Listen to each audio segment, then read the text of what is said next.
Praise the Lord. Praise the living Jesus. A ó bẹ̀rẹ̀ Sunday school wa nígbà tá a kọrin nínú ìwé Sunday school wa. Orin inú ìwé Sunday school òun náà ni a ó fi bẹ̀rẹ̀. Ìyanu ọ̀rọ̀ Ọlọ́run ní fìtílà fún ẹ̀ṣẹ̀ mi. La la la la la la la la la la la la la la la la. Ìyanu ọ̀rọ̀ Ọlọ́run ní fìtílà fún ẹ̀ṣẹ̀ mi. Ìmọ́lẹ̀ sípa ọ̀nà mi. Ẹ̀mí ọ̀run lolùkọ́ mi. Nílẹ̀ kọjọ́ ìsinmi oníkọ́ mi Olúwa. Kọ́ mi Jésù lòtítọ́ rẹ, ṣí mi níyè Olúwa mi. Jọ̀wọ́ fi ọ̀rọ̀ rẹ yé mi, kọ́ mi kémi lè jẹ́ tirẹ̀. Ìyanu ọ̀rọ̀ Ọlọ́run ní fìtílà fún ẹ̀ṣẹ̀ mi. Ìmọ́lẹ̀ sípa ọ̀nà mi. Ẹ̀mí ọ̀run olùkọ́ mi. Nílé ẹ̀kọ́ ọjọ́ ìsinmi oníkọ́ mi Olúwa. Kọ́ mi Jésù ní ọ̀nà rẹ, kémi má ṣe tún ṣáko lọ. Jọ̀wọ́ gbà mí lọ́wọ́ ẹ̀ṣẹ̀, kọ́ mi kémi lè jẹ́ tirẹ̀. Ìyanu ọ̀rọ̀ Ọlọ́run ní fìtílà fún ẹ̀ṣẹ̀ mi. Ìmọ́lẹ̀ sípa ọ̀nà mi. Ẹ̀mí ọ̀run lolùkọ́ mi. Ilé ẹ̀kọ́ jẹ́ ìsinmi oníkọ́ mi Olúwa. Kọ́ mi Jésù kí n sún mọ́ ọ, kí n túbọ̀ sún mọ́ ọ̀dọ̀ rẹ, kí n bá ọ rìn lójoojúmọ́.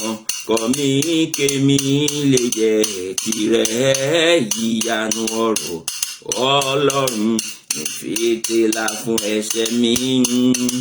Ìmọ́lẹ̀ sípa ọ̀nà mi. Ẹ̀mí ọ̀run lolùkọ́ mi.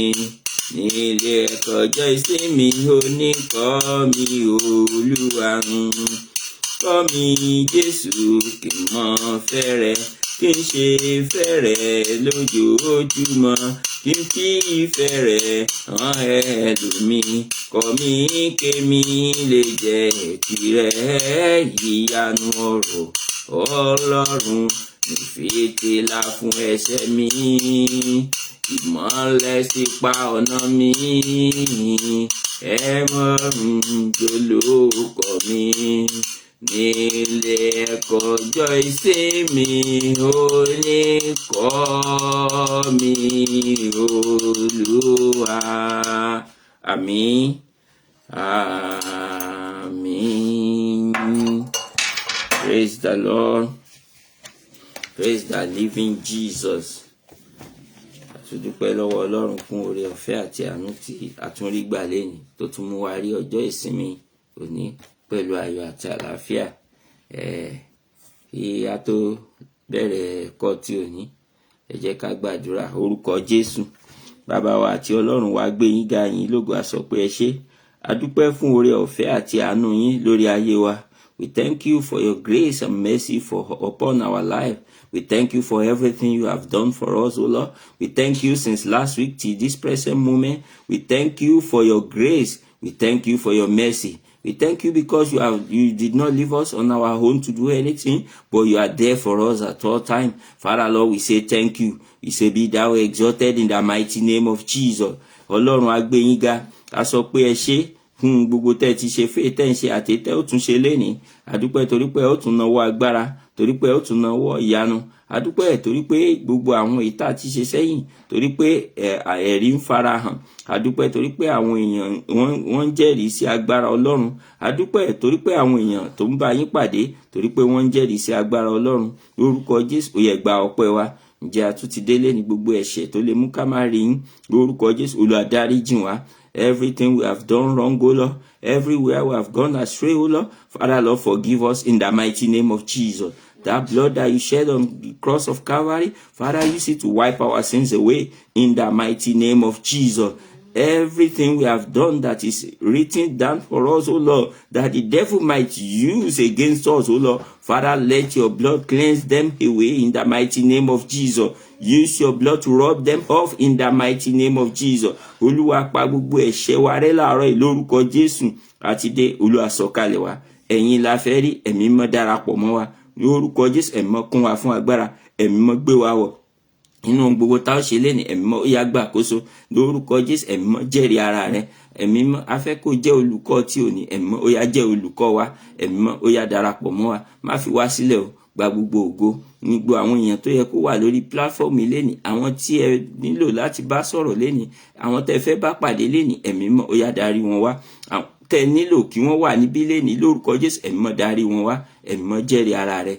Ẹ̀mí mọ́ nawọ́ agbára kárí yín lójú iṣẹ́ lórúkọ Jésù. Níparí ẹ̀kọ́ tòní, jẹ́ ká di alábùkún fún, kógo jẹ́ ti Ọlọ́run, kárí ìyanu Ọlọ́run, ká lè máa yìn torí Jésù Kristi Olúwa wa. Àmín, àmín, àmín lórúkọ Jésù. Praise the Lord. Praise the Lord. Praise the living Jesus. A dúpẹ́ lọ́wọ́ Ọlọ́run fún oore ọ̀fẹ́ tá tún rí gbà láàárọ̀ yìí. Ọlọ́run tó mú kó ṣeé ṣe fún wa láti tún mú rí kárí Sunday tí ò ní pẹ̀lú ayọ̀ àti àlàáfíà. A dúpẹ́ torí pé Ọlọ́run ló wà ní ìhà tiwa. A dúpẹ́ torí pé kò fi wá sílẹ̀. Òní náà ni Sunday kẹta nínú oṣù tí a wà yìí, nínú oṣù March. Ọlọ́run náà ni òun ló ń bá wa ṣe. He has been so good to us. He has been there for us. He has been doing great and wonders in our life since the beginning of this teaching. It's not by power, it's not by might, but by the Spirit, says the Lord. Ọlọ́run ló ti ń ṣe, òun náà ni yóò sì máa ṣe. Mo gbàdúrà lórúkọ Jésù, Ọlọ́run kò ní fi wá sílẹ̀ o. Lórúkọ Jésù, ààbò Ọlọ́run yóò máa bá wa gbé bí a ti ń darapọ̀ láti máa kọ́ ẹ̀kọ́ ní gbogbo ọjọ́ ìsinmi. Lórúkọ Jésù, mo gbàdúrà ìbùkún tó wà fún àwọn tó bá kọ́ ẹ̀kọ́ ọ̀rọ̀ Ọlọ́run. Lórúkọ Jésù, ìbùkún náà kò ní fò wá ru. Lórúkọ Jésù, ìyanu á máa ṣẹlẹ̀ nínú ayé wa. So ká tó bẹ̀rẹ̀ ẹ̀kọ́ tí ò ní, ẹ má jà gbàgbé ìwé Sunday school ti CAC, òun náà ni à ń lò.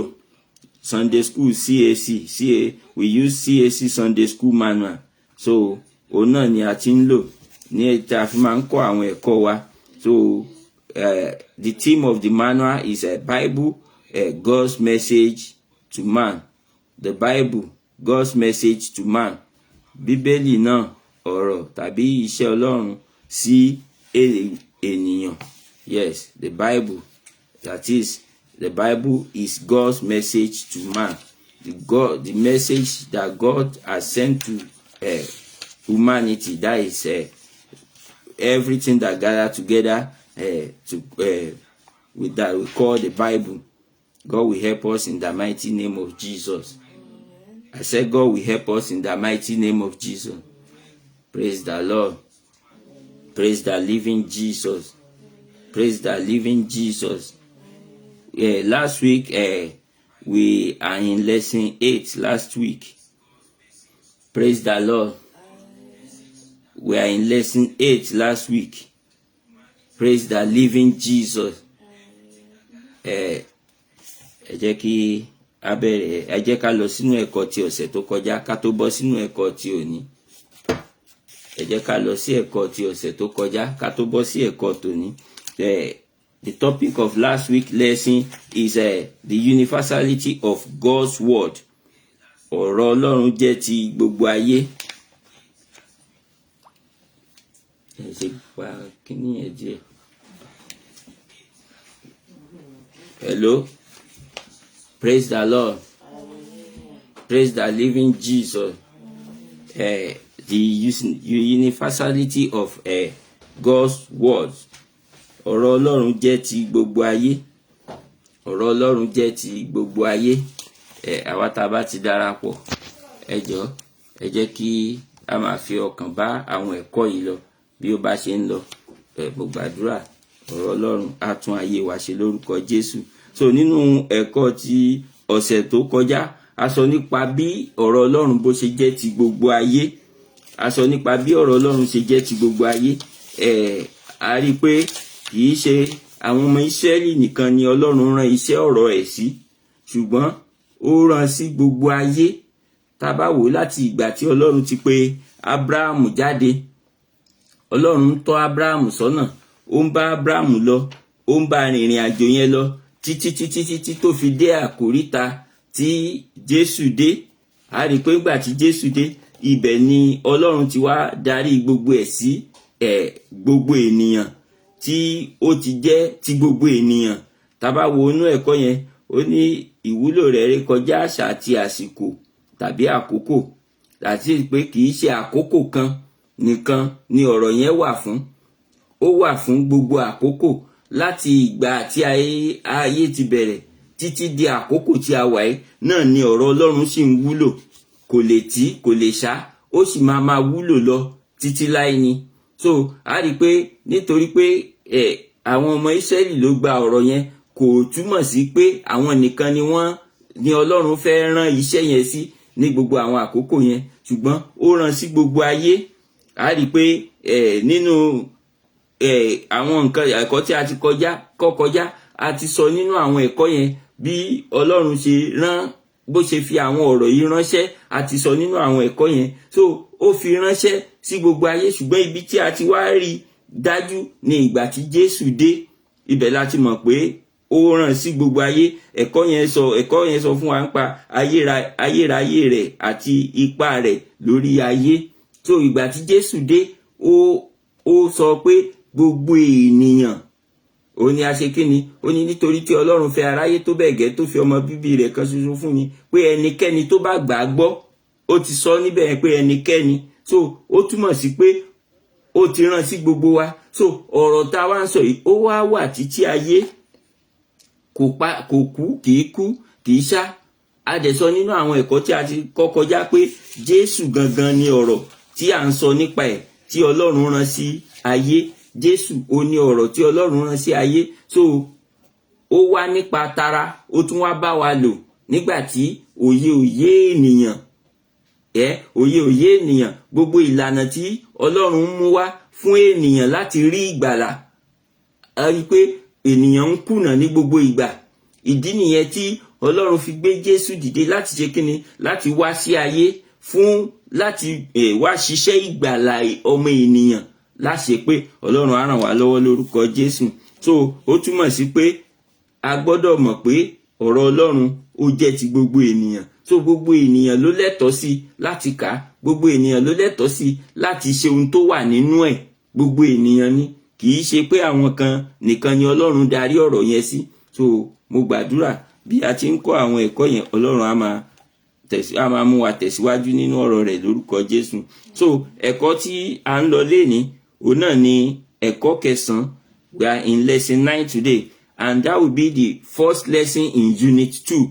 So unit 1 la ti ń bá bọ̀ látijọ́ yìí, láti ìgbà tí a ti bẹ̀rẹ̀ manual unit 1. We started with unit 1 and we are still on unit 1 till last week. But now today we are going to the beginning of unit 2.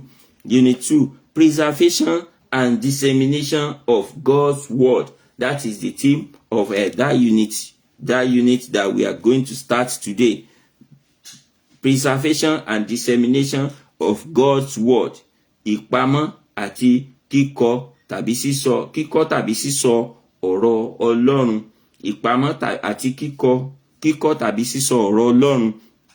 So tá bá ń sọ̀rọ̀ nípa ìpamọ́, a rí pé ọ̀rọ̀ Ọlọ́run ó jẹ́ nǹkan tí ó ti wà, tí ó sì máa wà, tí kò lè kú, tí kò lè ṣá. So a rí pé nígbà tí Ọlọ́run rán àwọn iṣẹ́ yìí, kò ń ṣe àwọn ọ̀pọ̀lọpọ̀ nǹkan tí Ọlọ́run ń sọ nígbà yẹn, kì í ṣe àwọn àkókò yẹn gan ni ló fi bẹ́ẹ̀ wúlò ọ̀pọ̀lọpọ̀ wọn nǹkan yẹn, ṣùgbọ́n à ń fi pamọ́ de àwọn ìran tó ń bọ̀. Ọlọ́run ń tọ́ àwọn èèyàn yẹn sọ́nà ní àkókò yẹn láti máa ṣe àwọn nǹkan tí wọ́n bá fẹ́ ṣe, ṣùgbọ́n nípasẹ̀ ohun tí ó ń tọ́ wọn sọ́nà yẹn, ó ń fún wọn ní oore ọ̀fẹ́ láti máa kọ àwọn nǹkan yẹn sílẹ̀, torí pé kí ó bá di àkókò kan àwọn èèyàn tó bá wà ní àkókò yẹn, ìyẹn àwa tá wà lénìí, wọ́n á lè máa kà á láti fi ṣe ìtọ́sọ́nà, láti fi ṣe ìlànà, láti tẹ̀lé. So ó túmọ̀ sí pé nǹkan yẹn ó wà fún pípamọ́, pé kán pamọ́ lákòókò yẹn fún àwọn ìran tó ń bọ̀. Bẹ́ẹ̀ náà ni ó ń tẹ̀síwájú. Tí ìran kan bá gbé, ìran kan ó ń lò ó tún pamọ́ fún ìran tó ń bọ̀. Bíbélì lénìí tí a bá kà á títí a ó kà á títí tá a fi kú ni. Tí àwọn ìran tó ń bọ̀ náà bá tún dé, wọn ó tún bá, torí pé a ó pamọ́. Kì í ṣe pé gbogbo bíbélì tó wà yóò parun nígbà táwa bá ti lọ, ṣùgbọ́n nígbà tí àwọn míì náà bá dé, wọn ó bá bíbélì yẹn. So ìyẹn ló túmọ̀ sí pé à ń pamọ́ láti ìran kan títí dé ìran kejì. So ìsọ̀rí tí a bọ́ sí yẹn yóò sọ̀rọ̀ nípa ìpamọ́ ọ̀rọ̀ Ọlọ́run, yóò sọ̀rọ̀ nípa kíkọ́ tàbí sísọ ọ̀rọ̀ Ọlọ́run. Nínú ìsọ̀rí yẹn gbogbo àwọn topic tá a máa ṣe lábẹ́ àwọn nǹkan tí a máa mẹ́nubà tó máa jẹ mọ́ nìyẹn. Bí a ti ń lọ nínú àwọn ẹ̀kọ́ yẹn, Ọlọ́run á máa ràn wá lọ́wọ́ lórúkọ Jésù. Ẹ jẹ́ ká wo àkọ́sórí tó wà nínú ẹ̀kọ́ yẹn. Ẹ jẹ́ kí n kà ní, I will read in English. When I consider your heavens, the work of your fingers, the moon and the star, which you have ordained. Psalm 8 verse 3. So a rí pé ohun tí à ń sọ níbẹ̀ yẹn, ó ní nígbà tí mo ro ọ̀run rẹ, iṣẹ́ ìka rẹ, òṣùpá àti ìràwọ̀ tí ìwọ ti ṣe ìlànà sílẹ̀. Orin Dáfídì orí 8 ẹsẹ̀ 3, ibẹ̀ ni ibi tí mo kà fún wa yẹn. So in that passage, David was writing this psalm he was talking about the glory of God. Ó sọ̀rọ̀ nípa ògo Ọlọ́run àti ipò tí ènìyàn wà. Ògo Ọlọ́run, ipò ènìyàn, nǹkan méjì ló ń sọ̀rọ̀ níbẹ̀ yẹn. So when I consider your heaven, the work of your fingers, the moon and the star, which you have ordained. So nǹkan tí sáàmù yẹn tó sọ̀rọ̀, tá bá lọ kà sísàlẹ̀ sí, tó ń sọ̀rọ̀ tí gbogbo tó ń sọ dá lé lórí, ó ń fi ògo Ọlọ́run hàn. Ọ̀run ó jẹ́ ògo Ọlọ́run. Tá bá gbójú sókè, tá bá wo ọ̀run báyìí, a kàn ṣáà rí pé gbogbo ẹ̀ funfun lọ ni. Ṣùgbọ́n nínú fífunfun yẹn, nínú ibẹ̀ ni Ọlọ́run ń gbé. Ó sì gbogbo ẹ̀ kàn ṣáà funfun lọ lójú wa ni. Tó bá tún di alẹ́, a tún rí pé apá ibìkan á tún dúdú lọ. A ò mọ bó ṣe ń ṣẹlẹ̀. So ògo Ọlọ́run òun náà ni ó farahàn ní ọ̀run. Then gbogbo nǹkan tí à ń fojú rí, ògo Ọlọ́run òun ni ó ń farahàn, tí ó ń fi gbogbo àwọn iṣẹ́ ọwọ́ Ọlọ́run tó fi hàn. So iṣẹ́ ọwọ́ rẹ̀ ó ní the work of your fingers. Ògo Ọlọ́run yẹn òun náà ni ó ń farahàn. Gbogbo nǹkan iṣẹ́ ọwọ́ rẹ̀ òun ló wá farahàn gẹ́gẹ́ bí ògo rẹ̀. Praise the Lord. So iṣẹ́ Ọlọ́run ó ń farahàn gẹ́gẹ́ bí ògo rẹ̀. Ọlọ́run ló dá ọ̀run yẹn, òun ló dá òṣùpá, òun ló ní the moon and the star which you have ordained. Ó ti dá òòrùn, ó dá òṣùpá. Tí òòrùn bá jáde lọ́sàn-án, ó máa ran òòrùn. Gbogbo in fact, tó bá dé àkókò kan tí òòrùn bá gbóná tán, èèyàn ò ní lè gbójú sókè láti wo òòrùn yẹn. Kí ló fà á? Torí pé ohun tó ń tàn jáde níbẹ̀ ó kọjá tí a lè wò. Tá bá dẹ̀ wò, tá bá gbójú sókè, tá bá wò, a lè gbójú yẹn sókè fún ìgbà pípẹ́ níbi tí òòrùn bá ti le. But àwọn ibi tí òòrùn ò bá ti le, tó jẹ́ pé just light one, èèyàn lè gbójú sókè kó máa wò. But tá bá dé àwọn apá ibi tí òòrùn ti máa ń le dáadáa, a lè gbójú sókè láti wò. Kí ló fà á? Torí pé ògo Ọlọ́run farahàn nínú òòrùn. Ògo Ọlọ́run òun ló ń farahàn nínú òṣùpá. So òun ni ó dá gbogbo àwọn nǹkan wọ̀nyí. So gbogbo àwa gan èyí tá jẹ́ ènìyàn, tá jẹ́ iṣẹ́ ọwọ́ ẹ̀, ògo Ọlọ́run ló ń farahàn ní ayé wa tí a fi wà. Ọlọ́run á ràn wá lọ́wọ́ lórúkọ Jésù. So a rí pé àwọn ẹ̀kọ́ tí à ń kọ́ yìí ó jẹ́ ẹ̀kọ́ tí ó lágbára púpọ̀ tí a gbọ́dọ̀ máa fi ọkàn bá lọ. Gbàdúrà bí a ti ń fi ọkàn bá àwọn ẹ̀kọ́ yẹn lọ, Ọlọ́run á máa wà pẹ̀lú wa lórúkọ Jésù. Ẹ jẹ́ ká wo àṣàrò fún ìfọkànsìn. Aṣàfihàn ọ̀rọ̀ Ọlọ́run nínú ìṣẹ̀dá rẹ̀ àti òfin. A ó sì máa bu ọlá fún un nípa mímọ rírì méjèèjì. Aṣàfihàn ọ̀rọ̀ Ọlọ́run nínú ìṣẹ̀dá rẹ̀ àti òfin. A ó sì máa bu ọlá fún un nípa mímọ rírì méjèèjì, ètò túmọ̀ sí pé à ń bu ọlá fún Ọlọ́run nípa mímọ rírì iṣẹ́ ọwọ́ rẹ̀. À ń bu ọlá fún Ọlọ́run nípa mímọ rírì àwọn ohun tí Ọlọ́run dá. A ṣàfihàn ọ̀rọ̀ Ọlọ́run nínú ìṣẹ̀dá rẹ̀ àti òfin ohun tó dá. Nínú àwọn ohun tó dá, ibẹ̀ náà ni a rí Ọlọ́run lójú iṣẹ́, a rí Ọlọ́run nínú iṣẹ́, a rí nípa iṣẹ́ ọwọ́ rẹ̀. Tá bá gbójú sókè sìn, ọ̀run la máa rí, a lè rí Ọlọ́run direct, ṣùgbọ́n a máa rí ọ̀run. Ṣùgbọ́n ọ̀run tá ń rí yẹn ó jẹ́ iṣẹ́ ọwọ́ Ọlọ́run. tó nígbà tá bá ti ń rí, à ń rí Ọlọ́run náà nìyẹn. Nígbà tá bá rí ọmọnìkejì wa tí Ọlọ́run dá, à ń rí Ọlọ́run náà nìyẹn, nítorí pé ó ní ó dá ènìyàn ní àwòrán ara rẹ̀. So níwọ̀n àgbà tó bá ti dá wa ní àwòrán ara rẹ̀, ó túmọ̀ sí pé tí n bá ń wò yín báyìí, mo ti rí Ọlọ́run. Tẹ́yin náà bá ń wò mí báyìí, ẹ ti ń rí Ọlọ́run. Kì í ṣe pé àwa ni Ọlọ́run, ṣùgbọ́n torí pé a jẹ́ iṣẹ́ ọwọ́ rẹ̀, so àwòrán Ọlọ́run sì la jẹ́. Nígbà tá bá ti jẹ́ àwòrán rẹ̀, tá bá ti rí, ká ti gbà pé bí a ṣe ń rí ènìyàn yẹn, tá ń rí iṣẹ́ ọwọ́ rẹ̀, tá ń rí oòrùn, tá ń rí òṣùpá, gbogbo nǹkan tí Ọlọ́run dá, afẹ́fẹ́ ń fẹ́, gbogbo nǹkan pátá tá bá ti lè ń wò bẹ́yẹn, a ti ń rí Ọlọ́run náà nìyẹn. Lójú iṣẹ́ la ti ń rí, nípa iṣẹ́ ọwọ́ ẹ̀ la fi ń rí. Kì í ṣe physically, kì í ṣe physical something, but nípa iṣẹ́ ọwọ́ rẹ̀, òun náà ni a fi ṣe kíni, òun náà ni a fi ń rí. So ìdí nìyẹn tí Ọlọ́run bá fẹ́ ránṣẹ́ sí ènìyàn, Ọlọ́run ò ní sọ̀kalẹ̀ wá, kò ní sọ̀kalẹ̀ wá láti ọ̀run láti ránṣẹ́ sí èèyàn, ṣùgbọ́n yóò ṣe kíni, yóò rán, ó lè rán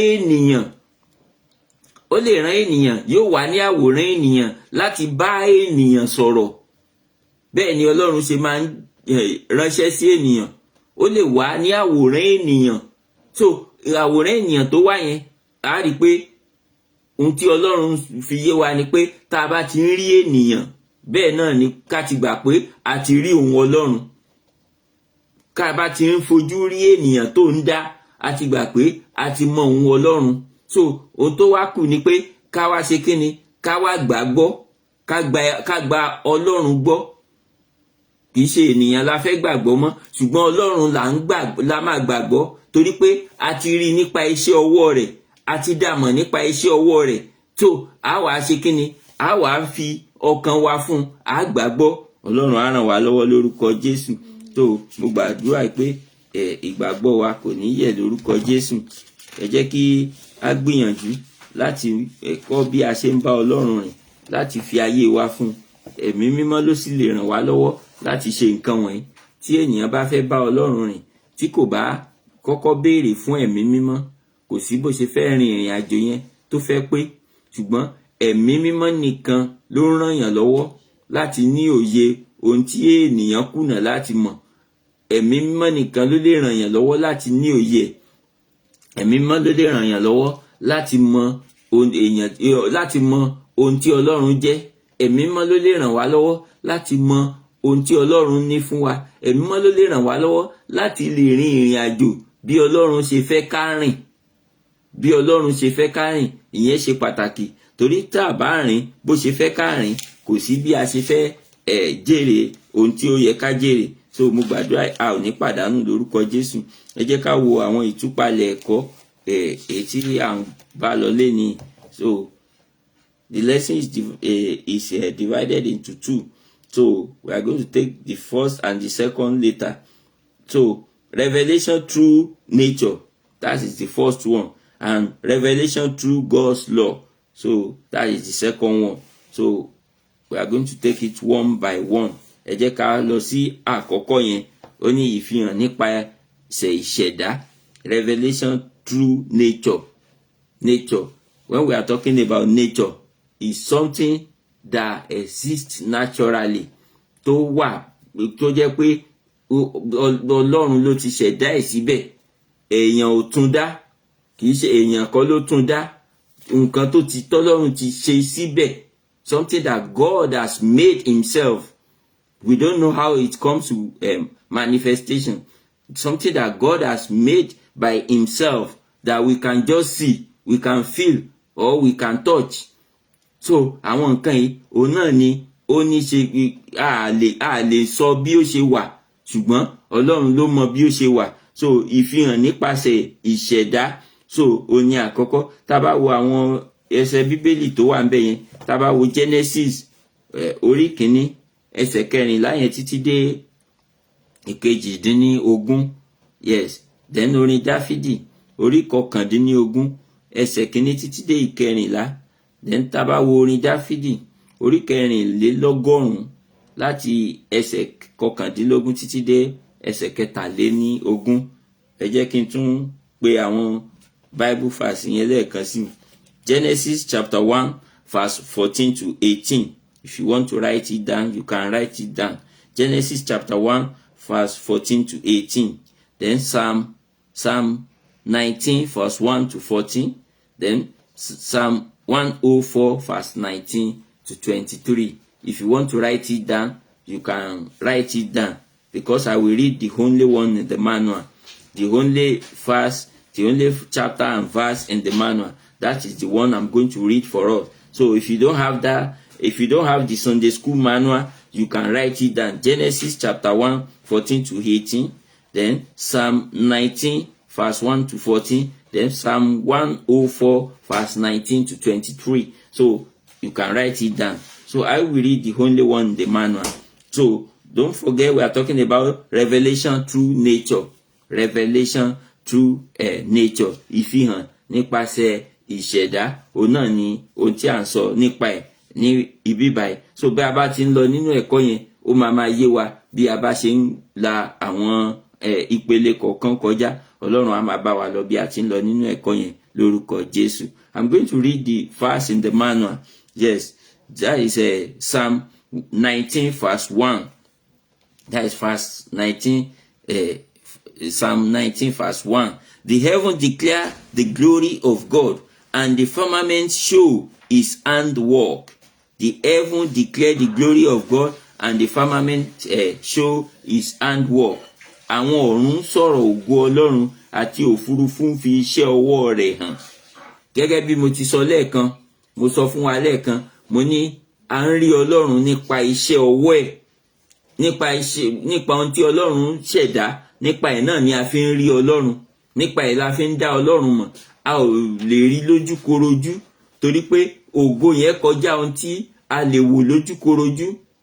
Tá bá wò ògo tí à ń sọ nípa ẹ̀, mo fi oòrùn ṣàpèjúwe lẹ́ẹ̀kan pé téèyàn bá gbójú sókè láti wo oòrùn, kò lè wò fún ìgbà pípẹ́.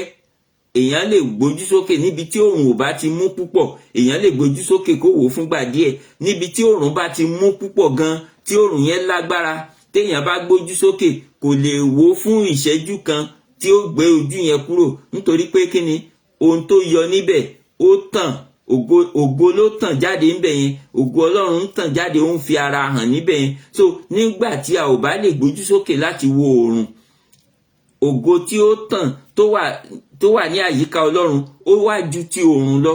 Báwo la ṣe fẹ́ lè wò? Ìdí nìyẹn tí Ọlọ́run kò lè farahàn wá.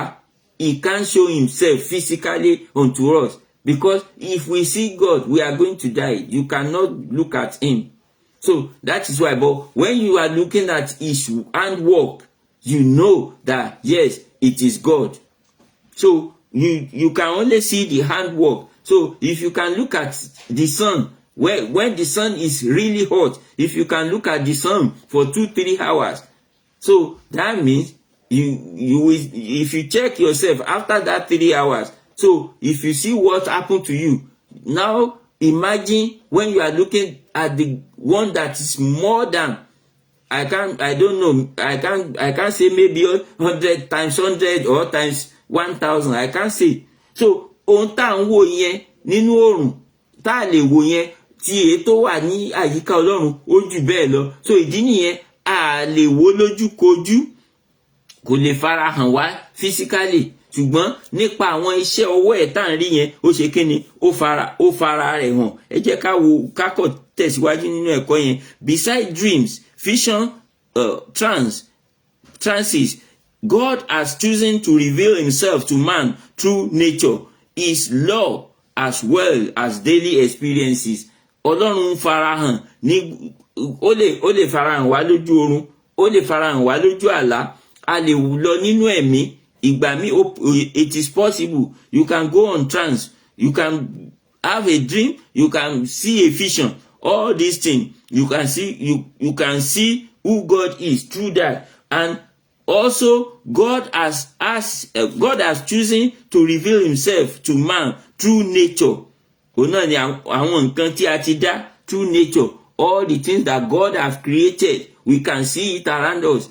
I told us the other time that when we are talking about nature, it's something that God made himself, that we don't know how it come to pass. We don't know how it happened, but we can see it physically.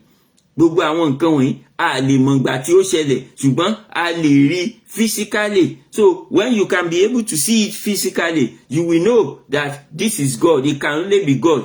When you look at the sun, you will know that it can only be God. When you look at the moon, you will know that it can only be God. No man can even imagine how it come to existence. So all these things show the power of God. Then in his law, ó fún wa ní ọ̀rọ̀ rẹ̀ láti máa tọ́ wa sọ́nà. Nínú ọ̀rọ̀ rẹ̀ a lè rí níbẹ̀ náà.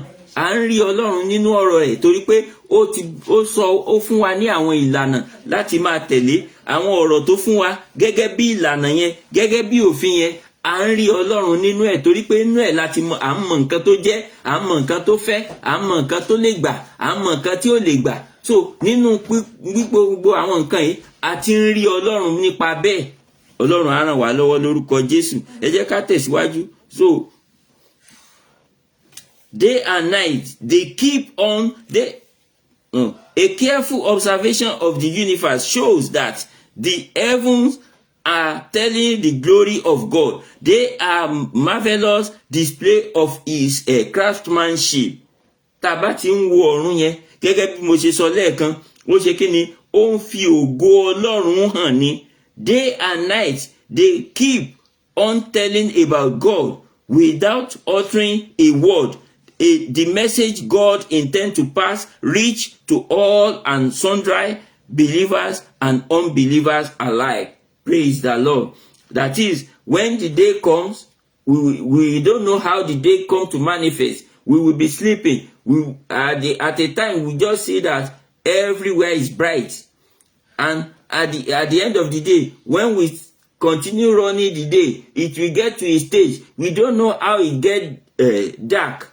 It will just be getting darker little by little. And before we know it, everywhere will be dark again. So, as all these things are running, they are showing the handwork of God. So, they are revealing God to us. Pé Ọlọ́run wà. Gbogbo àwọn nǹkan wọ̀nyí ó ń fi hàn wá wípé Ọlọ́run wà. Nígbà tí ìmọ́lẹ̀ bá dédé mọ́lẹ̀, tó bá yá tó bá tún mọ́lẹ̀ dé àkókò kan, òkùnkùn á tún bẹ̀rẹ̀. Òkùnkùn yẹn á tún lọ fún sáà kan, ìmọ́lẹ̀ á tún bẹ̀rẹ̀. So bí oòrùn àti òṣùpá bó ṣe ń yí, bẹ́ẹ̀ náà ni ọjọ́ àti òru ó ń farahàn. Bóòrùn àti òṣùpá ló ṣe yí, ta gangan lẹni tó ń yí oòrùn. Nígbà tó bá yí, tí oòrùn bá tàn síta ń bí lápá bíbà yín sìn, tó bá kọ ẹ̀yìn síbì kan, oòrùn ò ní ràn níbi tó kọ ẹ̀yìn sí yẹn, òṣùpá lè farahàn níbi tó kọ ẹ̀yìn sí yẹn. So nígbà tó bá yá, oòrùn yẹn ta ló yí tó fi yí, tí òṣùpá fi yí dé ibi tí oòrùn kọjú sí tẹ́lẹ̀? Ta ló yí? A ò mọ ẹni tó ń yí. A ò mọ bó ṣe ṣẹlẹ̀. A ò mọ ọ̀nà tó ń gbà. Ṣùgbọ́n a mọ̀ pé ó ń farahàn, ó ń yí, ó ń lọ, ó ń bọ̀. It kept rolling without knowing who is rolling it.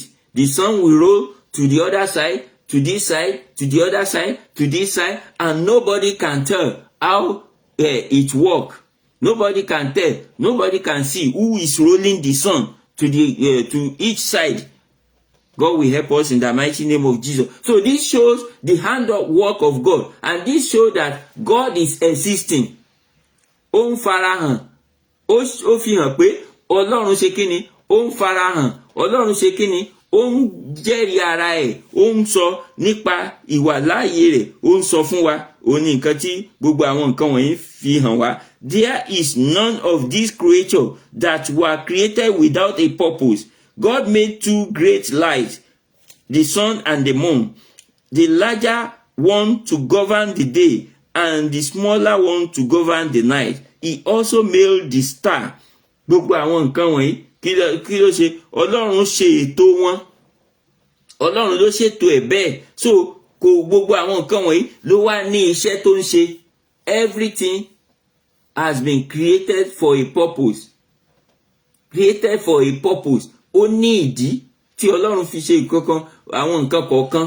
So èyí wá túmọ̀ sí pé ó ní ìdí tó fi dá ènìyàn náà, torí pé àwa náà wà lára iṣẹ́ ọwọ́ ẹ̀.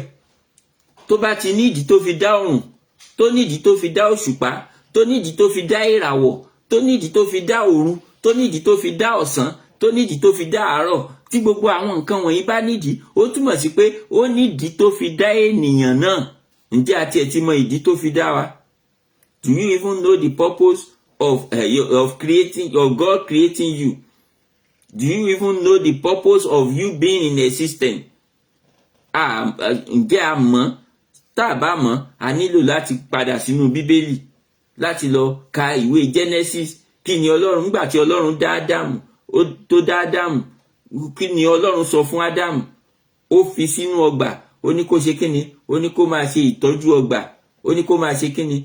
Ó ní kó máa ṣe aṣojú nínú ọgbà yẹn. Ó jẹ́ aṣojú Ọlọ́run nínú ọgbà yẹn. So ohun tí Ádámù kàn máa ṣe ni pé kó máa sùn, kó máa jí, kó máa jẹun, kó sì máa sin Ọlọ́run, kó sì máa mójútó ọgbà. Ohun tí Ọlọ́run ṣe ní kó máa ṣe nìyẹn. So ǹjẹ́ àwa náà wá mọ ìdí yẹn lénìí? Ọlọ́run ní ká jẹ́ aṣojú nínú ayé. So ìgbà tí à ń kùnà ní gbogbo ìgbà, bí Ọlọ́run ti ń tọ́ ènìyàn sọ́nà, ènìyàn ń kùnà. Ìdí nìyẹn tí Ọlọ́run fi wá rán Jésù wá sáyé láti wá fi ọ̀nà yẹn hàn wá ní ọ̀nà tó dára, láti fi hàn wá bí ó ṣe yẹ ká rìn, láti tọ́ wa sọ́nà ohun tó yẹ ká ṣe, láti ràn wá lọ́wọ́ láti rin ìrìn àjò yẹn bó ti tọ́ àti bó ti yẹ. So gbogbo nǹkan wọ̀nyí òun náà ni Ọlọ́run ṣe ètò ẹ̀. So àwa rí i pé gbogbo àwọn nǹkan tí Ọlọ́run ṣètò ẹ̀ ó wá ràn wá lọ́wọ́ láti máa dá Ọlọ́run mọ̀, láti máa mọ ohun tí Ọlọ́run jẹ́, láti máa rí lójú iṣẹ́. Ọlọ́run á ràn wá lọ́wọ́ lórúkọ Jésù. Mo gbàdúrà pé agbára àti oore ọ̀fẹ́ tá ò fi dúró nínú ìfẹ́ Kristi, Ọlọ́run á fi fún wa. So tí a ò bá tí ì dámọ̀ lénìí, a nílò láti jókòó ká rówó, a nílò láti finú rówó pẹ̀lú gbogbo àwọn nǹkan tí mò ń rí. Ǹjẹ́ Ọlọ́run kò ń jẹ́ kó máa fara hàn mí pẹ̀lú gbogbo àwọn, mo kàn mọ̀ pé ilẹ̀ ń ṣú, mo mọ̀ pé ilẹ̀ ń mọ́. Ṣé a mọ̀ pé Ọlọ́run ń fara hàn wá bẹ́yẹn ni? Ó ń fara hàn wá nígbà tí ilẹ̀ bá ṣú, ó fara hàn wá nígbà tí ilẹ̀ bá mọ́, ó ń fara hàn wá. Ìwàláyé ẹ̀ ó ń fara hàn nínú gbogbo àwọn nǹkan tó ń ṣẹlẹ̀ ní àyíká wa yẹn. Ọlọ́run á ràn wá lọ́wọ́. So ohun tí a gbọ́dọ̀ ṣe náà ni pé a nílò, torí pé aṣojú ló ní ká jẹ́ láyé, a nílò láti gbìyànjú láti padà sọ́dọ̀ Ọlọ́run. Ẹ jẹ́ ká fàyè wa fún Jésù, nítorí pé ó nìkan ni ọ̀nà, òtítọ́ àti ìyè. Ó nìkan ni ọ̀nà sí ọ̀dọ̀ Ọlọ́run. Ó nìkan ni ọ̀nà tá a lè rìn láti dé ibi tí ó mú wa lọ. Ọlọ́run á ràn wá lọ́wọ́ lórúkọ Jésù. Oore ọ̀fẹ́ àti agbára tá ò fi bá rìn ní pípé, Ọlọ́run á fi fún wa ní orúkọ Jésù. Without any special announcement, the moon keeps tracks of the season. The sun is in charge of each day. Besides the sun knows the exact time of its setting and the place of its setting. What a great message from inanimate beings. Praise the Lord. A rí pé oòrùn, ta ló máa ń sọ fún oòrùn nígbà tí oòrùn bá fẹ́ wọ̀? Báwo, kí ni a lè ṣe ìwádìí irú yẹn? Ẹni tó ń sọ fún oòrùn pé kó oòrùn wọ̀, báwo ni oòrùn ṣe ń wọ̀? Báwo ni òṣùpá ṣe ń jáde? Ta ló ń sọ fún òṣùpá pé ó ti tó àkókò fún wọ òṣùpá láti jáde? Nígbà tí oòrùn bá fẹ́ ràn, ta ló máa sọ fún oòrùn pé ó yá, ìwọ oòrùn, ó yá ràn? Kò sí ẹnì kankan tó máa sọ gbogbo àwọn nǹkan wọ̀nyí.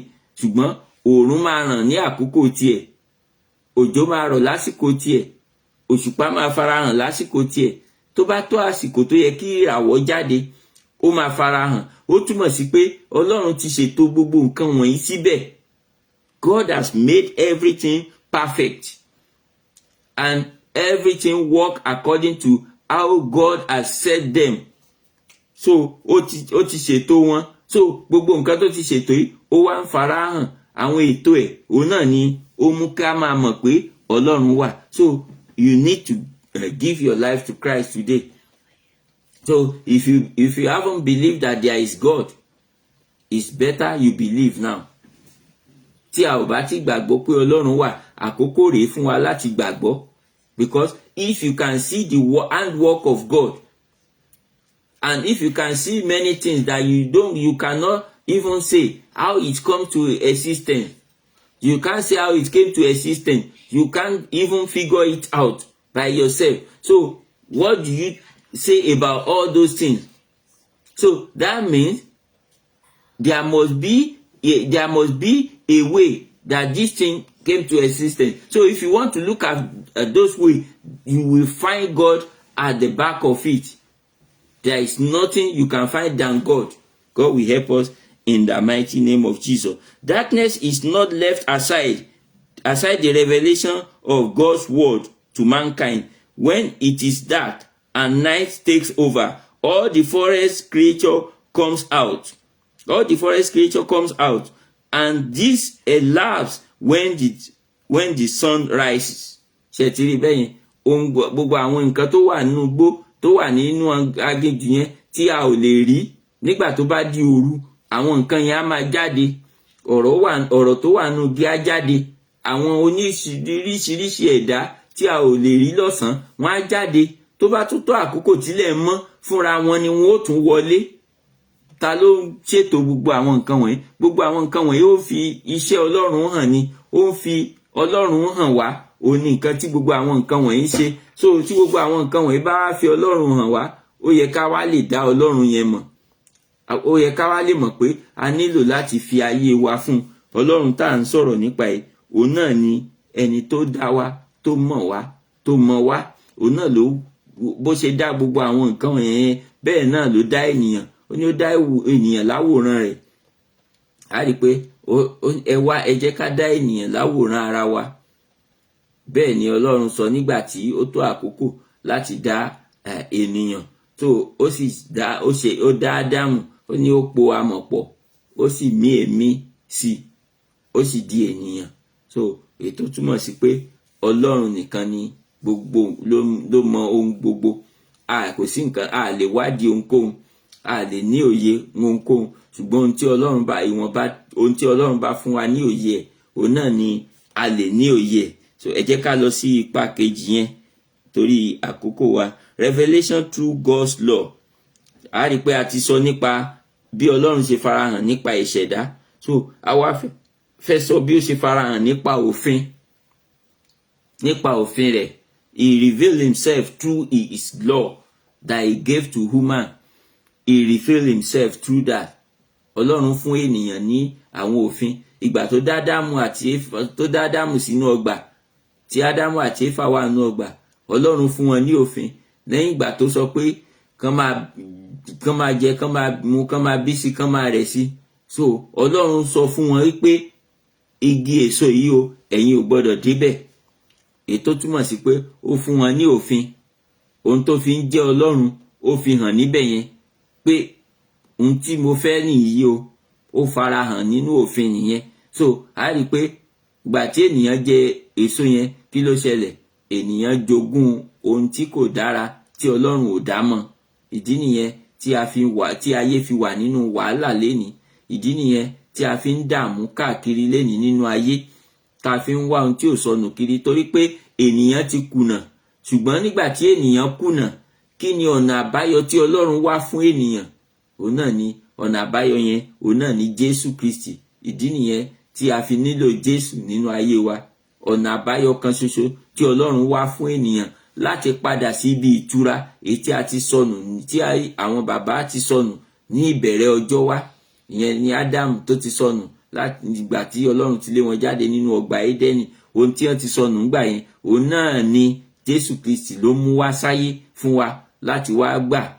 So ìdí nìyẹn tí a fi nílò Jésù nínú ayé wa. So Ọlọ́run á ràn wá lọ́wọ́. Ẹ jẹ́ ká wo àwọn Bible passage tó wà nínú apá kejì yẹn. Genesis chapter 2 verse 15 to 17. Then Exodus chapter 20 verse 1. Then Exodus chapter 24 verse 12. Then Habakkuk chapter 2 verse 2. Tá bá wo Genesis orí kejì ẹsẹ̀ kẹẹ̀dógún títí dé ìkẹtàdínlógún. Then Exodus orí ogún ẹsẹ̀ ìkíní síwájú sí. Then Exodus orí ogún ó lé mẹ́rin ẹsẹ̀ ìkejìlá. Then Habakkuk orí kejì ẹsẹ̀ ìkejì. So àwa tí a bá ní ìwé yẹn a lè kọ àwọn in tí a pè fún wa yẹn, a lè kọ wọ́n sílẹ̀. So tá bá kọ sílẹ̀ a lè máa kà nígbà tí a bá ti ṣe tán kí a máa kà Genesis chapter 2 verse 15 to 17, Exodus chapter 20 verse 1 going forward, then Exodus chapter 24 verse 12, then Habakkuk chapter 2 verse 2. So God help us as we go through this lesson in the mighty name of Jesus. So I'm going to read Exodus chapter 24 verse 12. That is the one in the manual. Then the Lord said to Moses, "Come up to me on the mountain and be there, and I will give you tablets of stone and the law and commandment which I have written, that you may teach them." Exodus chapter 24 verse 12. So God was speaking to Moses here.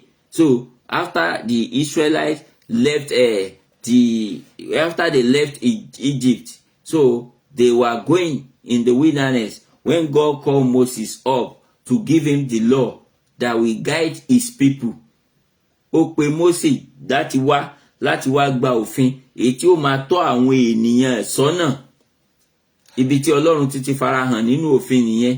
So báwo ni Ọlọ́run ṣe farahàn? Òfin tí Ọlọ́run fún ènìyàn yẹn ó wá láti ọ̀dọ̀ Ọlọ́run. Ọlọ́run kọ sí ènìyàn àwọn nǹkan tí ènìyàn ò gbọ́dọ̀ máa ṣe, àwọn nǹkan tí a gbọ́dọ̀ ṣe, àwọn nǹkan tí a ò gbọ́dọ̀ máa ṣe, èyí tí ó máa tọ́ wa sọ́nà ní gbogbo ìrìn àjò ojoojúmọ́ wa. Ó túmọ̀ sí pé Ọlọ́run ó ti farahàn níbẹ̀ yẹn. Tá a bá ti ń rí ọ̀rọ̀ tó fi ránṣẹ́ sí wa yẹn, òun náà ni a ti ń rí yẹn, torí pé ohun tó ní ká má ṣe ó ti wà ńbẹ̀, èyí tó ní ká má ṣe ó ti wà ńbẹ̀. Ẹ jẹ́ ká wò báyìí tí bàbá àti ìyá tán bá bí ọmọ nísìn, tí wọ́n bá bí ọmọ tí ọmọ yẹn bá ti dàgbà díẹ̀ tó fi sílẹ̀ nílé, tí wọ́n bá wá lọ sí ìrìn àjò, tí wọ́n bá fi ọmọ yẹn sílẹ̀ sílé, tán bá sọ pé nǹkan báyìí ni kó ṣe, àwọn nǹkan yẹn ọmọ yẹn gbọ́dọ̀ máa pamọ́ kó máa ṣe kí wọ́n tó dé. Tí wọn ò bá tíì dé, tí ọmọ bá wò pé òun ò rí bàbá àti ìyá nǹkan dé, tí èèyàn kan bá dé tó bá wá jíṣẹ́ pé bàbá ẹ sọ báyìí o, ìyá ẹ sọ báyìí o, tàbí tí wọ́n bá kọ ìwé pélébé tí wọ́n bá fi ránṣẹ́, tó bá kọ ìwé yẹn tí ó bá dé ọ̀dọ̀ ọmọ yẹn, tí ọmọ yẹn bá gbà tó bá kà á, kí ló máa ṣe? Inú ẹ̀ máa dùn pé òun gbọ́ ìró bàbá àti ìyá òun. Bẹ́ẹ̀ náà ló ṣe rí. Ó ti gbọ́ ìró bàbá nígbà tó ti rí ìwé tán kọ yẹn, tó ti rí àrídánilójú pé àwọn náà kọ tán fi ránṣẹ́ sóhun. Ó ti gbọ́ ìró bàbá àti ìyá ẹ̀. Ó sì ń tó túmọ̀ sí ni pé ó sì mọ̀ pé bàbá àti ìyá ń ṣì wà. Tó bá dijọ́ kan wọ́n máa dé, àwọn máa padà ríra. So ń tó túmọ̀ sí nìyẹn.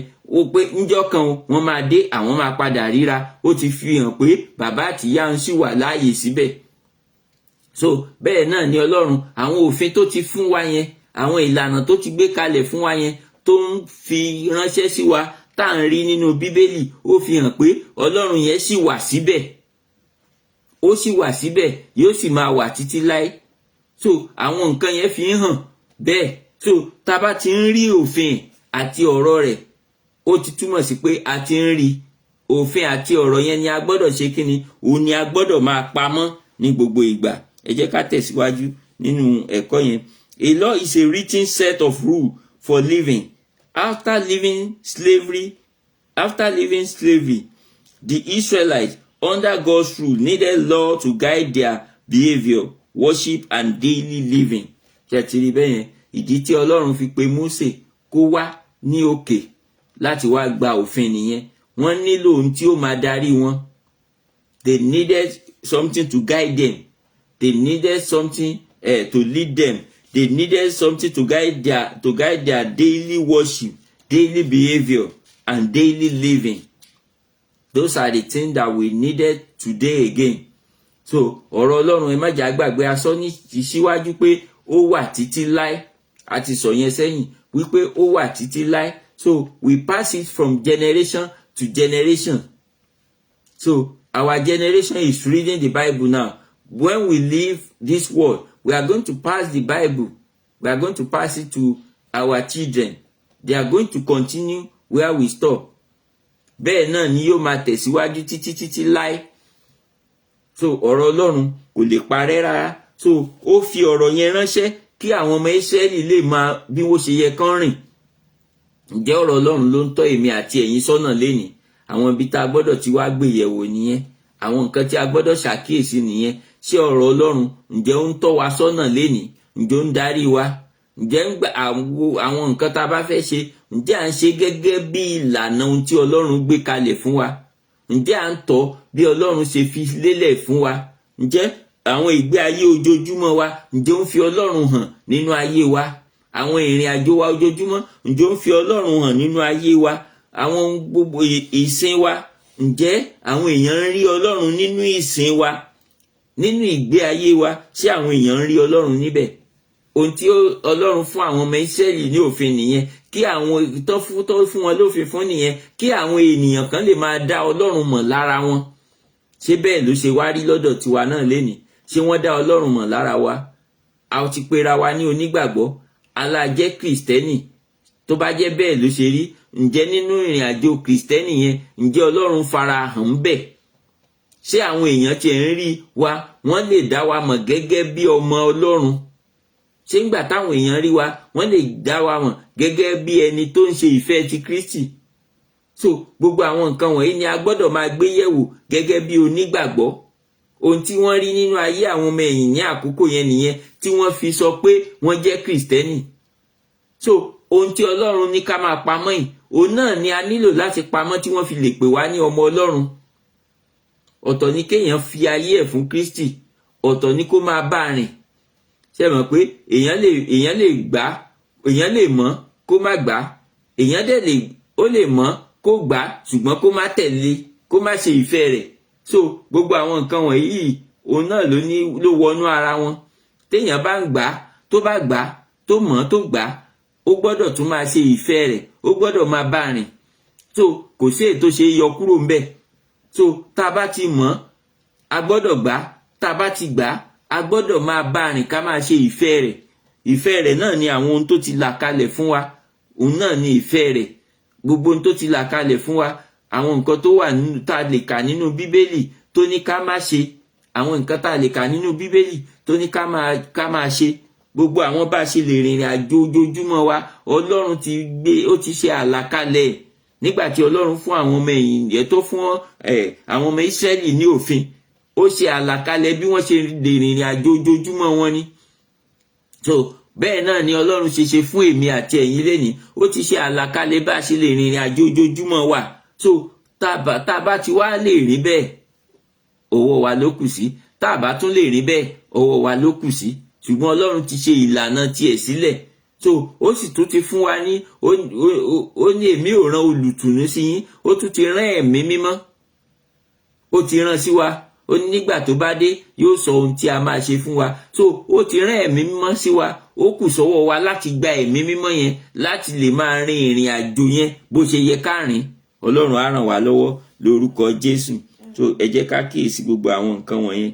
So God never leaves his people without clear guidance or boundary or commandment, and he never gives someone a task without also giving instruction. Ohunkóhun tí Ọlọ́run tó bá fẹ́ kí èèyàn ṣe, Ọlọ́run á ti kọ́kọ́ tọ́ èèyàn sọ́nà nípa nǹkan yẹn. God will surely direct you before he can send you to do anything. He will direct you, he will lead you, he will teach you. Yes, God has already done that for the Israelites. He gave them the law. He gave them the law to guide them, to direct them. So that means God has been so good. He has already let us know what we supposed to do through the Bible. So nípa ọ̀rọ̀ tó rán sí wa ó ti jẹ́ ká mọ ohun tó yẹ ká ṣe. Ó wá kù sọ́wọ́ wa láti gba ọ̀rọ̀ yẹn gbọ́ láti lè ṣe ohun tó wà níbẹ̀. Ọ̀pọ̀lọpọ̀ míì wọ́n gba ọ̀rọ̀ yẹn gbọ́ ṣùgbọ́n ó nira fún wọn láti ṣe é. Kí ló fà á?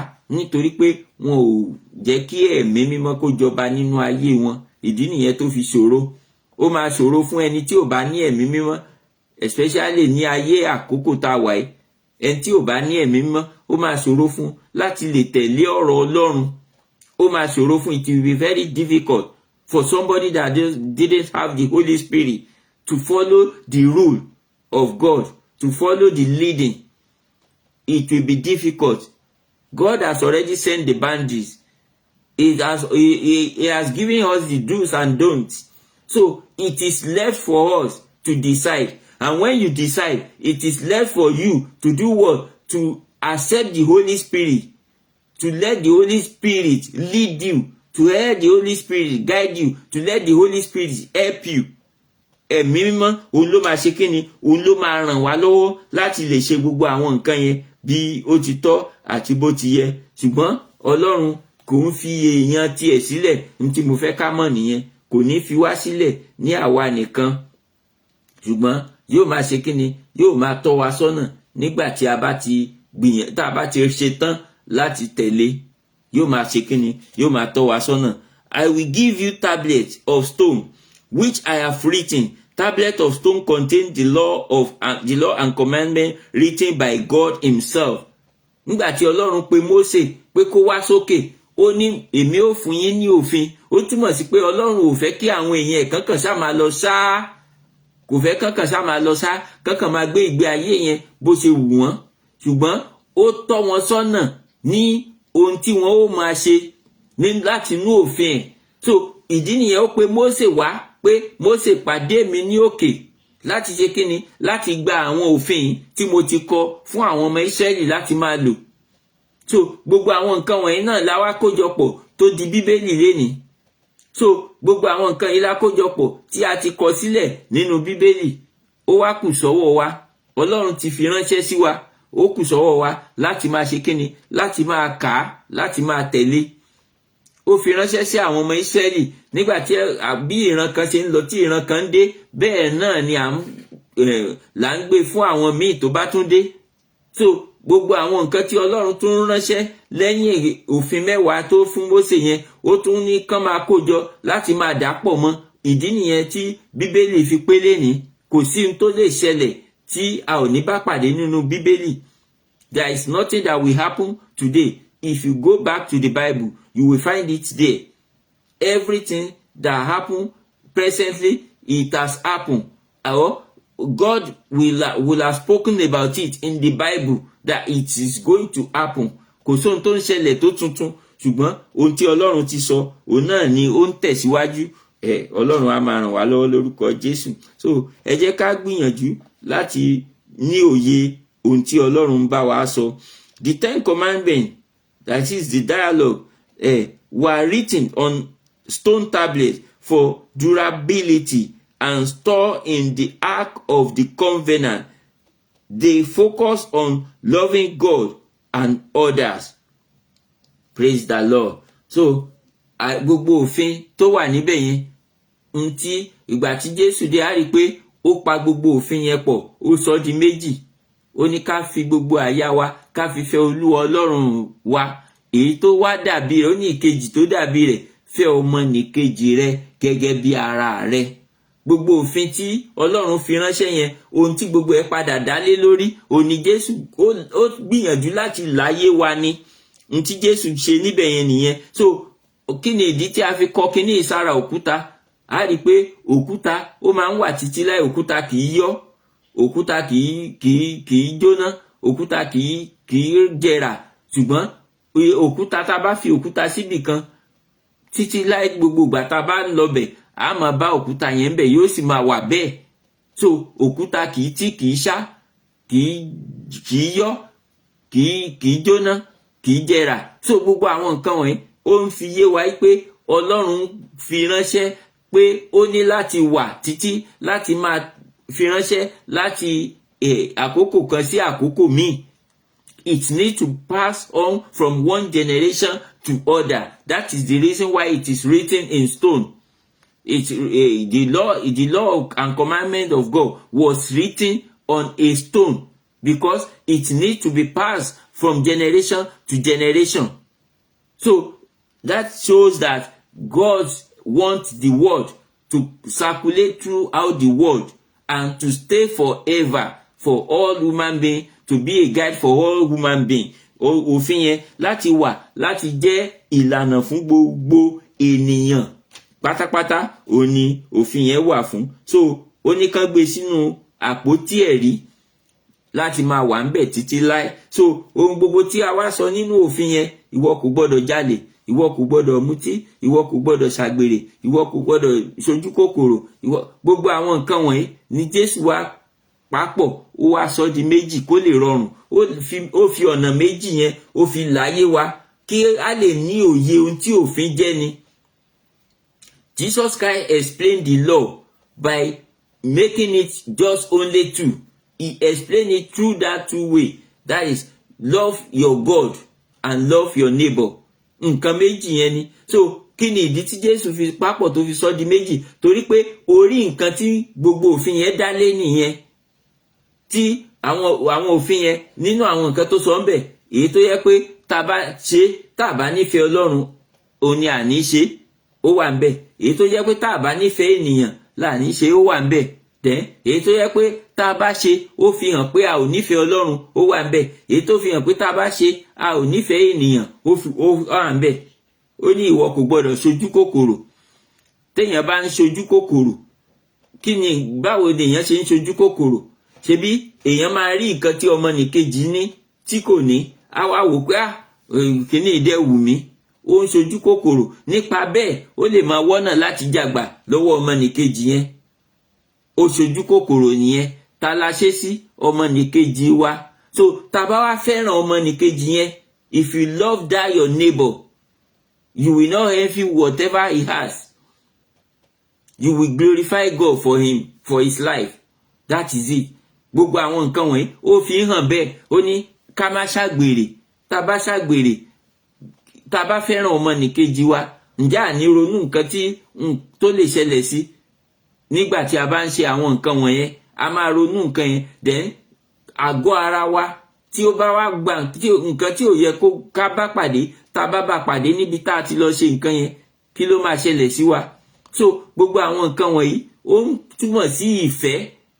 Ẹni tó bá fẹ́ràn ọmọnìkejì kò lè jí nǹkan ọmọnìkejì ẹ̀. Tí èèyàn kan bá fowó sí bíbá yín sìn, tèmi bá rí, mi ní lè jí owó yẹn. Torí kíni? Torí pé owó yẹn màá máa mọ̀ pé ẹni tó fi síbẹ̀ ó nílò ẹ̀ ló ṣe fi síbẹ̀.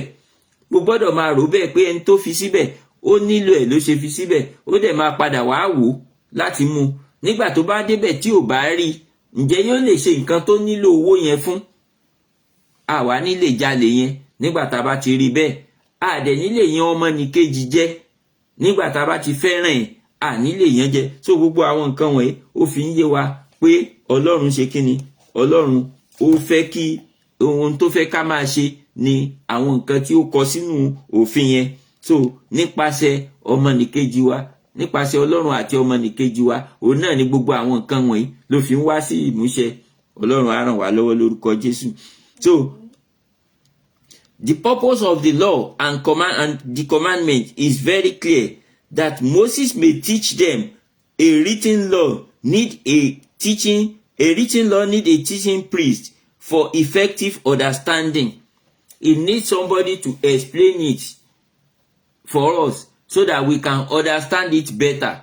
So God gave the law to Moses for Moses to explain to the people of God so that they can have the clarity of the law. So when Jesus Christ came, Jesus Christ explained it better. That is why he split it to everything to two. That love God, love your God, and love your neighbor. Those are the two things. Love your God and love your neighbor. That is, ká fi gbogbo àyà àti gbogbo ohun tá ní ká fi fẹ́ Ọlọ́run. Love God with all your heart. Love him with all your heart. and love your neighbor as well. So when you love those two people, God and your neighbor, when you love them, you will not be able to do anything bad. So whoever you love, you will be able to do according to what will make that person happy. That is it. Tá bá fẹ́ràn Ọlọ́run, ohun tí ó múnú Ọlọ́run dùn, òun náà ni a ó máa ṣe. Ṣùgbọ́n tá bá ti ń ṣe ohun tí ó múnú ẹ̀ dùn, ó túmọ̀ sí pé a fẹ́ràn ẹ̀ nìyẹn. So bẹ́ẹ̀ náà ni ọmọnìkejì, gbogbo nǹkan tó lè múnú ọmọnìkejì wa dùn, òun la máa ṣe. You will want to do everything that will make your fellow human being happy. That shows that you love your fellow human being. That shows that you love your neighbor. God will help us in the mighty name of Jesus. So love cannot be exempted.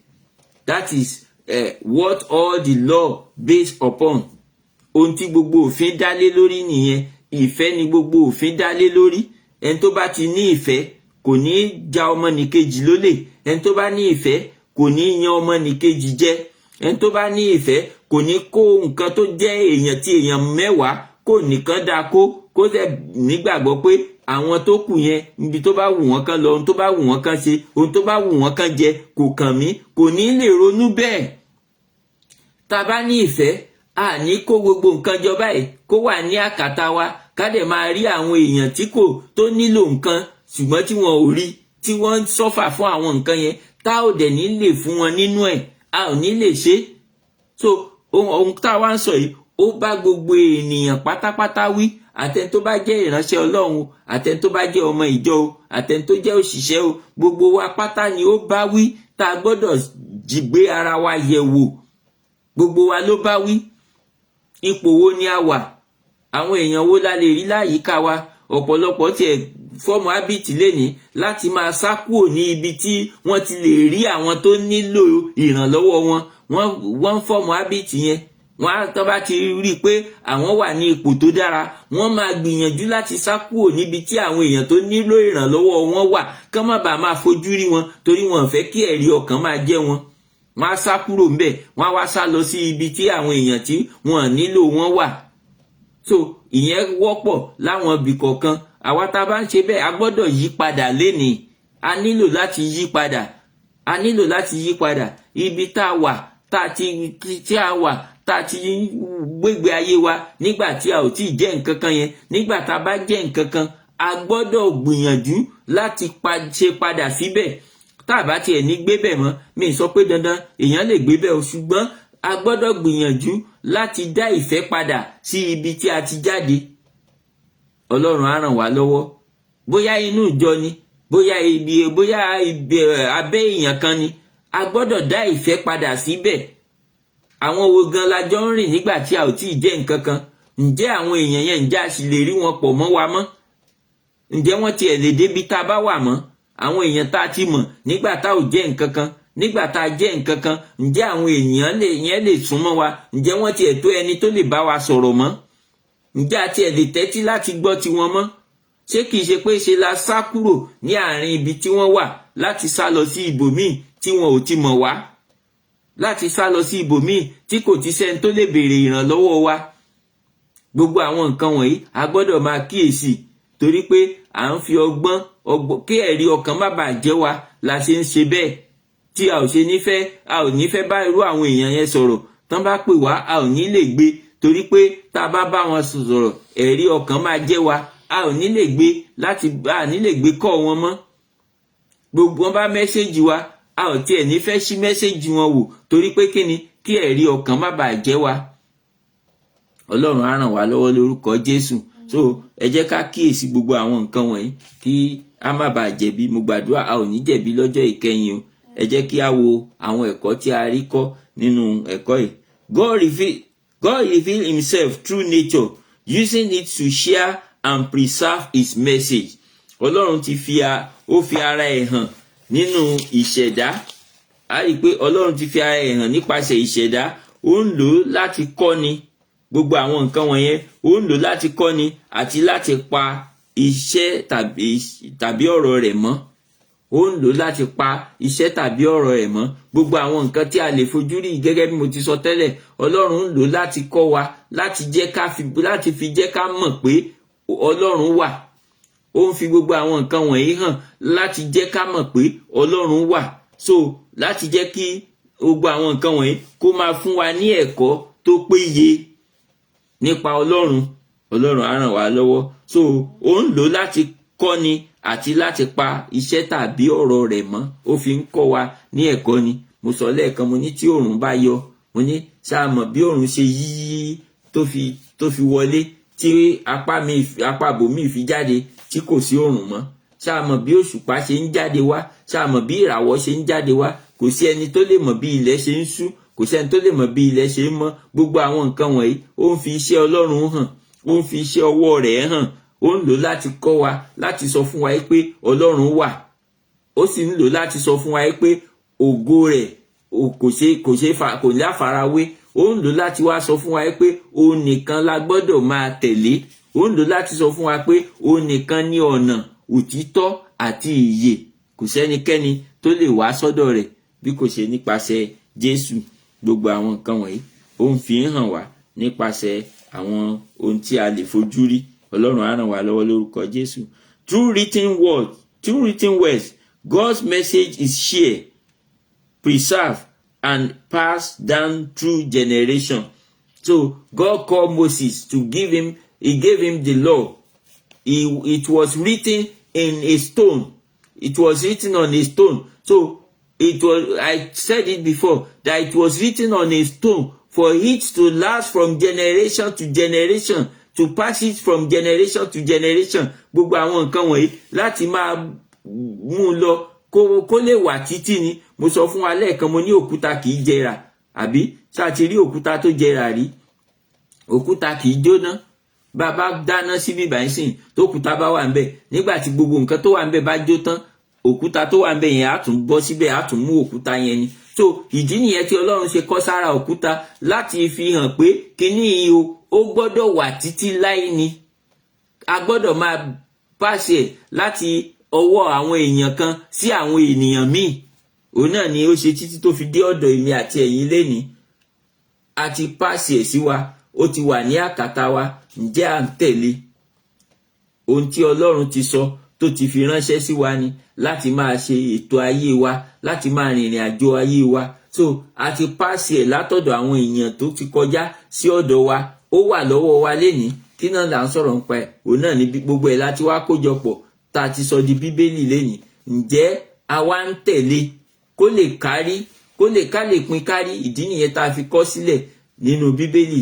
Torí pé òkúta tí Ọlọ́run kọ gbogbo nǹkan sí, kì í ṣe òkúta yẹn náà la máa gbé káàkiri gbogbo bí.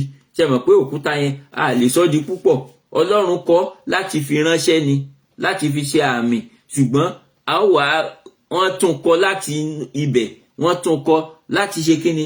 Láti lè jẹ́ ká pín kárí, kó dé ọ̀dọ̀ gbogbo ènìyàn.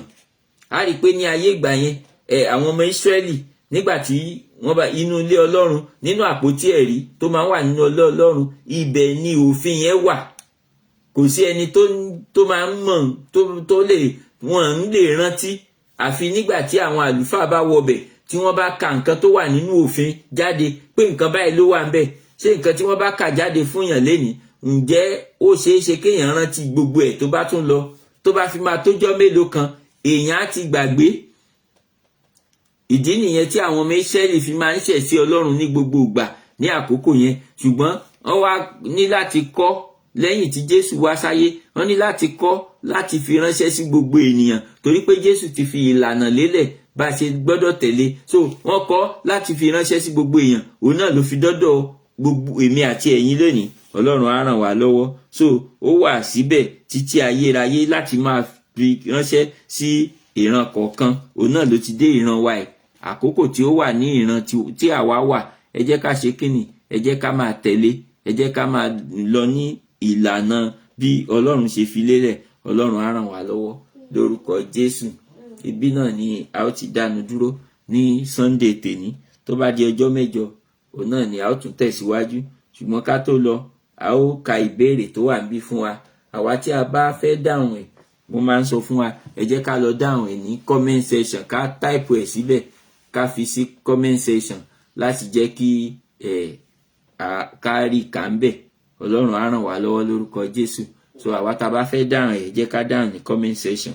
Màá kà fún wa ní òyìnbó, màá dẹ̀ kà fún wa ní Yorùbá, but I'm going to read the English first. Question 1. Clearly discuss how God revealed himself to us through creation. Question 1. Clearly discuss how God revealed himself to us through creation. You can write that question down so that you can be able to answer it on your own. You can answer it in your house. Just take a book to answer the question and write it there. And you can still type it in the comment section if you want. So it's left on you. Then 2. How is God revealed through the law? How is God revealed through the law? Màá kà ní Yorùbá. Àkọ́kọ́ ó ní ṣàlàyé yékéyéké bí Ọlọ́run ṣe fi ara rẹ̀ hàn nípa ìṣẹ̀dá. Ṣàlàyé yékéyéké bí Ọlọ́run ṣe fi ara rẹ̀ hàn nípa ìṣẹ̀dá. Then 2. Báwo ni a ṣe fi Ọlọ́run hàn nínú òfin? Báwo ni a ṣe fi Ọlọ́run hàn nínú òfin? Báwo ni a ṣe fi Ọlọ́run hàn nínú òfin? Clearly discuss. 1. Clearly discuss how God revealed himself to us through creation. Clearly discuss how God revealed himself to us through creation. Then how is God revealed through the law? How is God revealed through the law? So you can answer the question and type it in the comment section, or you can take a book so that you can be answering the question every Sunday inside the book. God will help us in the mighty name of Jesus. So ibi náà ni a ó ti dánu dúró lẹ́ni gẹ́gẹ́ bí mo ti máa ń sọ fún wa tí mo máa ń tọ́ ní gbogbo ọjọ́ ìsinmi.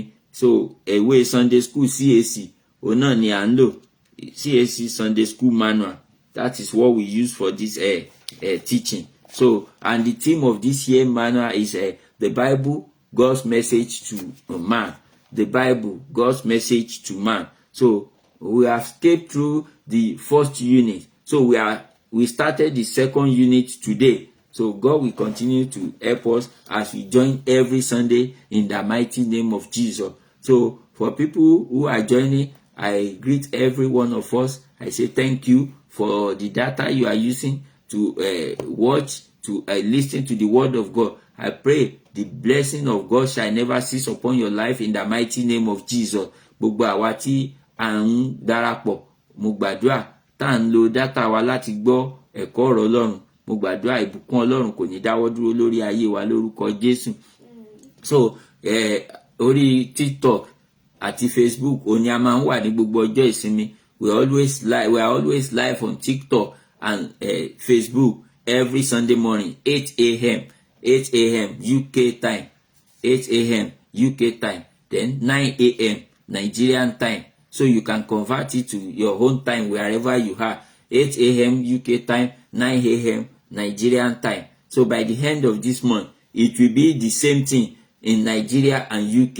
It will be the same thing. So you can join us every Sunday, 8 a.m. UK time, every Sunday morning. So we are live on TikTok and we are live on Facebook. And we are going to open the YouTube channel soon. We are going to go live on YouTube. We have opened the channel.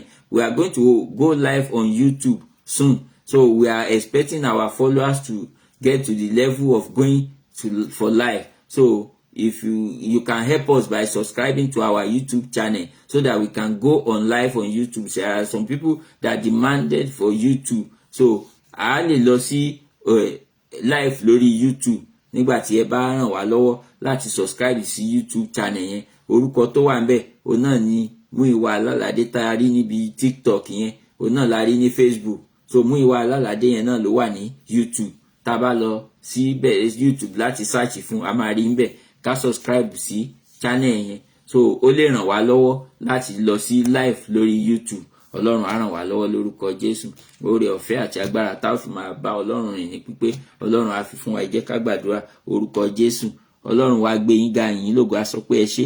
A dúpẹ́ fún oore ọ̀fẹ́ àti àánú tẹ́ tú fún wa láàárọ̀ yìí láti pàdé pọ̀. A dúpẹ́ torí pé ẹ̀kọ́ ti àárọ̀ yìí ẹ̀yin Ọlọ́run tún fi yé wa. A dúpẹ́ torí pé ẹ bá wa rìnrìn àjò náà, torí pé ẹ̀mí mọ́ gba ògo lórúkọ Jésù. Ó yẹ gba ọpẹ́ wa lórúkọ Jésù. Ó yẹ gba ẹ̀yìn wa adúpẹ́ fún àánú tí a rí gbà, adúpẹ́ fún gbogbo àwọn èèyàn tó darapọ̀ láàárọ̀ yìí, adúpẹ́ torí pé ẹ ṣe wọ́n ní alábùkún fún. Lórúkọ Jésù ó yẹ gba ọpẹ́ wa, lórúkọ Jésù ó yẹ gba ẹ̀yìn wa. Jẹ́ gbogbo ẹ̀ṣẹ̀ tó lè mú ká má rí yín, ẹ̀mọ́ dáríjì wọn. A pè yín sọ̀kalẹ̀, ẹ̀mọ́ darapọ̀ mọ́ wa gẹ́gẹ́ bí a ti kọ́ ẹ̀kọ́ ọ̀rọ̀ yín, agbára láti fi sí ìṣe. Lórúkọ Jésù ẹ̀mí ó yá fi fún wa. Ẹ̀mí ìfẹ́ yín lórúkọ Jésù kó jọba nínú ayé wa, ẹ̀mí ìfẹ́ yín kó jọba nínú ọkàn wa, ẹ̀mí ìfẹ́ yín kó máa bá wa gbé, ẹ̀mí ìfẹ́ yín kó má ṣe fi wá sílẹ̀, ẹ̀mí tí ń gbọ́ ọ̀rọ̀ yín tó ń mú lò lórúkọ Jésù kó wọnú ayé wa, lórúkọ Jésù kó wọnú ọkàn wa. Ìbùkún tó wà fún àwọn tó bá gbọ́ ọ̀rọ̀ Ọlọ́run lórúkọ Jésù Olúwa fi lé wa lọ́wọ́. The blessing that follow people that listen to the word of God, God will give unto you in the mighty name of Jesus. The Lord shall bless you. The journey of this week, oh Lord, the Lord shall bless you in the mighty name of Jesus. The blessing of God will never cease upon your life in the mighty name of Jesus. Go and succeed in the mighty name of Jesus. Go and be favored in the mighty name of Jesus. At the end of this week, you shall have a full cause to glorify the holy name of God in the mighty name of Jesus. Thank you, Lord, because you have answered. For in Jesus' mighty name we have prayed. Amen. Amen. Amen. Jesus. Praise the Lord. Praise the Lord. Praise the living Jesus. Amen.